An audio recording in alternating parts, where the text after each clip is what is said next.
accomplished? I guess give me an idea. What's the feeling like right now? Oh, this is unreal. I'm usually sitting on my phone or laptop watching the interviews you guys do with the guys up here.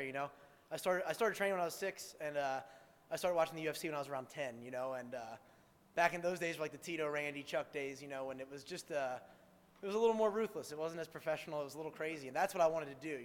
So to be up here as a real professional athlete now, contracted UFC fighter, like this is unbelievable. I was joking to my coach over there. I said, as a little kid, I was a Tito Ortiz fan. I said, I beat up Chuck Liddell over 200 times in my basement on the punching bag. And now I'm a UFC fighter. This is unreal, man. It's a blessing, and I'm sure in a day or two it's really going to set in. Yeah. Knowing what a huge part of your life this has been, what was the feeling like ahead of time? Were there nerves? Yeah. The whole camp. Usually those 2 weeks out, you get those bubble guts here and there, and you think about the fight. And I always I go for runs or in my cardio, I think about the fight. And it was something I really couldn't do this camp because it made me so sick to think about. It was do or die. And I know I'm young and I'm 25, but I had a goal for myself to be in a big promotion by 25. I'll be 26 next month. I put a lot of pressure on myself, and I think this camp was a lot of that. I traveled 5 out of 7 days a week. I was away from my wife and away from most of my team, and it was a lot of sacrifice, and it's been a lot of sacrifice since I started fighting. So it's just a really good feeling to know that it pays off sometimes, and it's great. Yeah, I think it's really going to set in, and it's unbelievable to be up here right now. I know you were dialed in getting ready for your fight, but were you watching the other fights? Mm-hmm. Are you doing like the math in your head, like how many contracts could possibly be there? Yeah, and you're seeing all the incredible finishes, which there were tonight, and even the one that wasn't was a great fight, and you're like, oh man, how am I going to top this? And but something we were stressing the whole camp, especially since we saw the first week, was you don't know what Dana's looking for, and we're just going to come out and try and get that win, fight as hard as we can, and give the best effort. And either way, I knew a win here would be great. So if it was a boring decision, it wouldn't be the best, but I'm still going to take home the winner's share and get exposure. But we were trying to be exciting, try and have a good fight, and it worked out amazing. I mean, I don't think I even saw it going as good as it did, and yeah, I'm just blessed to be here, man. That was amazing. I couldn't believe when he didn't tap. I was like, oh man, this guy's tough. He's probably not going to tap. I'm going to have to go to something else. And then they lifted up his hand, and it just switched from in the zone to like, oh my gosh, don't cry up here, man. I was excited. So yeah, it was awesome. That's awesome. Give us an idea what the next step will be for you. Are you trying to get on a Shoot. jersey card? Or? That's what I was saying. So there's a Newark card, August 3rd. That's a little too soon, I think. But there is, I think, November, Madison Square Garden. I'm a huge boxing fan, like old school boxing, and I'm a Jersey kid. So Madison Square Garden in November would be amazing, but I can't call the shots. Beggars can't be choosers. The UFC goes way cooler places than I've been fighting, so anywhere is going to be awesome, Joe, I watched some of your older footage, and chain submissions is nothing new to you. In an amateur fight, looked like it was like a palm flute or a reverse arm triangle. Tonight, you got the back mount into that really sick transition to the arm and guillotine. Something tells me, are there a lot of tricks that you have that we haven't seen yet? You look forward to maybe dusting off in the octagon? Yeah, I don't grapple with a whole lot of tricks. My coach, John Salter, if anybody's watched him, I'm sure you have. He's like the #1 contender in Bellator. He takes people down and mauls them, and in the past, my style really has been tricky. And, I moved to train with him because he has world-class wrestling and world-class top pressure. There's no room for error. And all of our guys at our gym like that, Salto Dog Jiu-Jitsu, they train like that. It's pressure. And I think that might have been something that was missing from me, and it's a gap that's been filled. I don't want to be a guy with tricks. I want to put pressure. And if I can put the right pressure like tonight, the tricks will be there. So I think the two have really blended together, and I think I'll be a lot more dangerous coming out, especially showing that, I'm not just a jiu-jitsu guy that can't throw hands. I think my striking really set up everything tonight. Those first few shots I landed, I think he felt them and maybe started to check out a little bit. Joe, you mentioned you've been training since you were 6. What discipline did you start with, and who introduced it to you? I started Brazilian Jiu-Jitsu when I was 6. My brother started first, and then when I was old enough, I went to kindergarten and Jiu-Jitsu the same week. So it's all I've ever known, and the way my parents worked it was, we're going to pick something and do it. So if I wanted to play another sport, I would just take that season off from Jiu-Jitsu. But I loved it too much, and I started with a guy named John Hassett in New Jersey. He's the guy that put the black belt around my waist 2 years ago.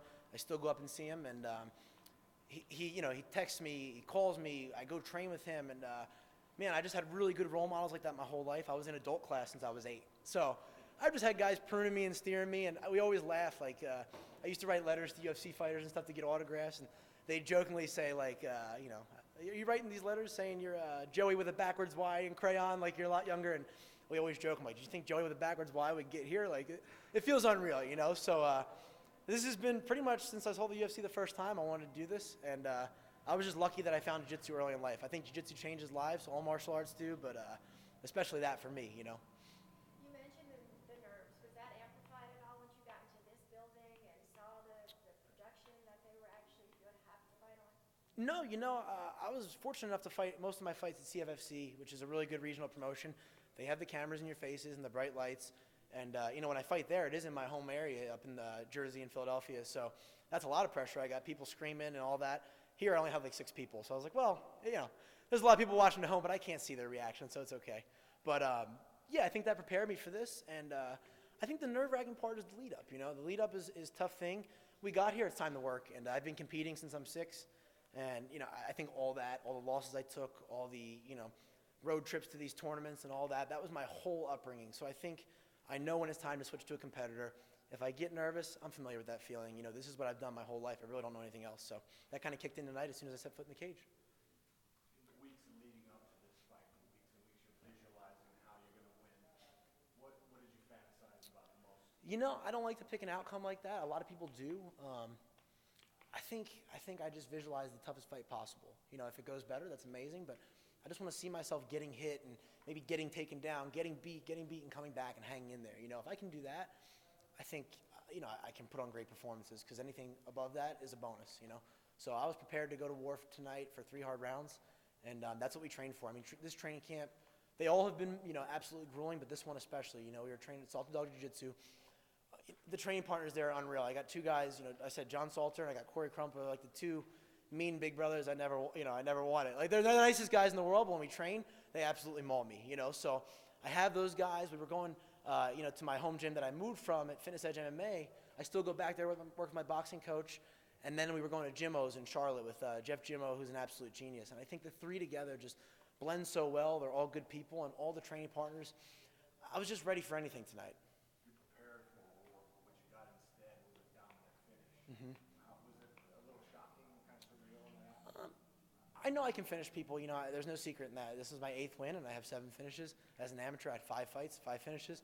But I never planned for that. Yeah, it was a little shocking because I know the level of talent that comes in this show. You know, anybody in this show could be in the UFC right now, and I think my opponent could too, you know. So to get it that quickly and that smooth, very fortunate. But it wasn't something that I couldn't picture, but I'm just really lucky to have had it come that quick. And just one more. Earlier, a few moments ago, you mentioned that you saw him check out after you saw your power. Mm-hmm. Talk to me more about that. Like, you feel like you're broken at that point? Not like he's weak or anything like that, but I think it just wasn't what they expected. You know, there's not much footage on me. And, you know, there's a stigma with grapplers is that we cannot strike, you know. But like I said, I have really, really good coaching, really, really good teammates. And I'm so tired of being a jiu-jitsu guy. Even though I love jiu-jitsu, it's changed my life. I just want to be a fighter, you know. So I think my last 2 fights have really shown that. I think tonight he was expecting, you know, I heard his corner say, you know, get on the bike as soon as we were about to touch gloves, which I was a little worried. He's an American top team guy. I didn't know if he was going to do the copycat flying knee or something. When I heard that, I was like, okay, they're worried about the takedown, you know, so that's a perfect time for me to let my hands go. And, you know, fighting's all deception. When they're thinking striking, grapple, and they're thinking grappling, striking, at least that's how I dumb it down for myself. And that's what I was able to do. I knew I hit him a couple times. My game plan was to grapple, but, you know, I wanted to get him thinking about something else, so I think that kind of worked. Thanks, sir. Thank you, guys.